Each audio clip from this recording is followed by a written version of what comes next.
What a match! What a match! আমি just speechless হয়ে গেছি এই ম্যাচের পরে।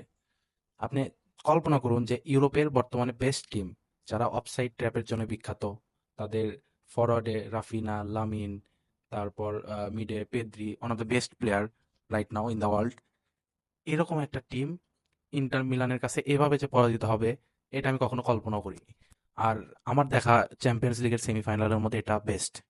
দুই লিগের জন্য বেস্ট। ফার্স্ট লেগের থেকে শুরু করি। ফার্স্ট লিগে যখন বার্সেলোনা প্রথমেই ২ গোল কনসিড করে, তো তখন আমি ভাবছিলাম যে না, এখান থেকে তারা কামব্যাক অবশ্যই করবে। এবং তারা কিন্তু কামব্যাক করেও ফেলছিল। তারা ৩-৩ গোলে সেখানে সমতায় আসে। তো আমি রিয়ালাইজ করছি যে হয়তো বার্সা জিতবে, সেমিফাইনালে জিতবে। তারা সান সিরোতে হয়তো লামিন ইয়ামাল অথবা রাফিনা কেউ একজন হয়তো একটা মাস্টার ক্লাস পারফরমেন্স দিবে এবং তারা ম্যাচটি জিতবে।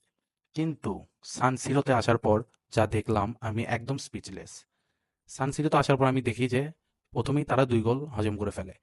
তো এই ২ গোল হজম করার পরেও যে তারা লড়াই করে গেছে, এদের জন্য কিন্তু তাদের একটি রেসপেক্ট তারা প্রাপ্য। ২ গোল খাওয়ার পরেও যখন লড়াই করলো, ১ গোল করলো, আবার ইন্টার মিলান আরো ১ গোল করলো। এভাবেই চলতে থাকলো এবং শেষ পর্যায়ে যেয়ে বার্সা ইন্টার মিলানের কাছে মাথা নত করেই ফেললো। তো এই যে আমরা চিন্তা করতেছিলাম যে বার্সেলোনা হয়তো এবার ট্রেবল জিতবে, চ্যাম্পিয়ন্স লিগ জিতবে, লা লিগা জিতবে। আসলে চ্যাম্পিয়ন্স লিগে আসলে মানে ভাগ্যটাও অনেক কিছু। আপনার লাক যদি আপনার ফেভারে না থাকে, চ্যাম্পিয়ন্স লিগ আপনি সহজে জিততে পারবেন না। রিয়াল মাদ্রিদের কথায় আসি। রিয়াল মাদ্রিদ কিন্তু অনেকবার চ্যাম্পিয়ন্স লিগ জাস্ট তাদের লাক ভালো ছিল এই জন্য জিতে গেছে।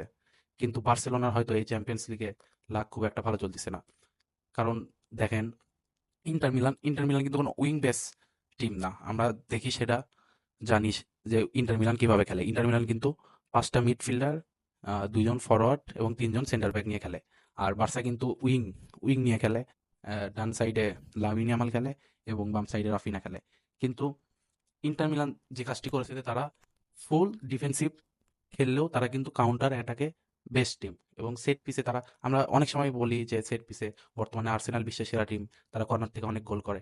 কিন্তু আমরা যদি সিরিয়া যদি দেখি, আমি জানি সিরিয়া খুব একটা হাইপ পায় না, সিরিয়া খুব একটা কম্পিটিটিভ না, এই জন্য হয়তো সিরিয়া খুব একটা দেখাও হয় না। কিন্তু সিরিয়াতে কিন্তু আপনি যদি দেখেন তাহলে কিন্তু ইন্টার মিলান তাদের মোস্ট অফ দ্য গোল কিন্তু তারা সেট পিস থেকে করেছে। এবং তারা বার্সেলোনার সাথেও তাই করে পৃথিবীকে দেখিয়ে দিল যে তারাও সেট পিস থেকে অনেক ভালো। শুধু আর্সেনালই না, ইন্টার মিলানও সেট পিস থেকে অনেক ভালো। এই জিনিসটা হান্সি ফ্লিকের বোঝা উচিত ছিল। এখন আসলে হান্সি ফ্লিককে দোষ দিয়ে লাভ নেই।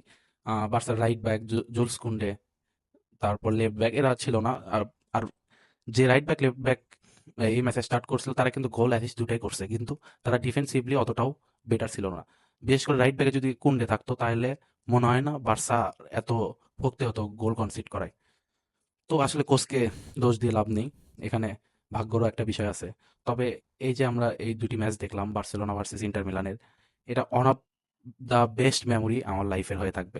মানে এই দুইটা ম্যাচ দেখে আমি এত মজা পাইছি, এত মানে কি বলবো, যে এই ম্যাচ দেখার সময় মানে অন্যমনস্ক হওয়ার কোনো সুযোগই নেই।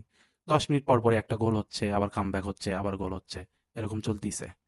তো আমার মনে হয় এটা ইতিহাসে, ইউসিএল এর ইতিহাসের সর্বোচ্চ কম্পিটিটিভ সেমিফাইনাল। এবং এটাই আমার কাছে ইউসিএল এর সেরা সেমিফাইনাল। আর ইন্টার মিলানকে ধন্যবাদ, তারা ফাইনালে উঠে গেছে এবং ফাইনালে তাদের হয় পিএসজি নয় আর্সেনালকে বিট করতে হবে। আর আমার মনে হয় এবার ইন্টার মিলান চ্যাম্পিয়ন্স লিগ জিতবে। কারণ আপনি যদি দেখেন তারা কিন্তু ২০২৩ সালে অলরেডি একটি চ্যাম্পিয়ন্স লিগ লিগ লুজ করছে ম্যানচেস্টার সিটির কাছে। এখন তাদের একটা সুযোগ, আবার তারা ফাইনালে উঠতে পারছে।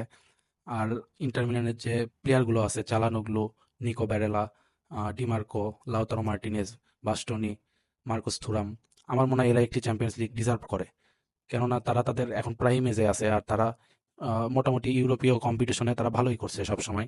লাস্ট কয়েক বছর যদি আমরা দেখি, তো আমার মনে হয় তারা একটি চ্যাম্পিয়ন্স লিগ ডিজার্ভ করে। আর এটি আমার চ্যানেলের দ্বিতীয় ভিডিও ছিল। আপনাদের যদি ভিডিওটি ভালো লাগে, সাবস্ক্রাইব করবেন এবং আমাদের সাথে থাকবেন। ধন্যবাদ।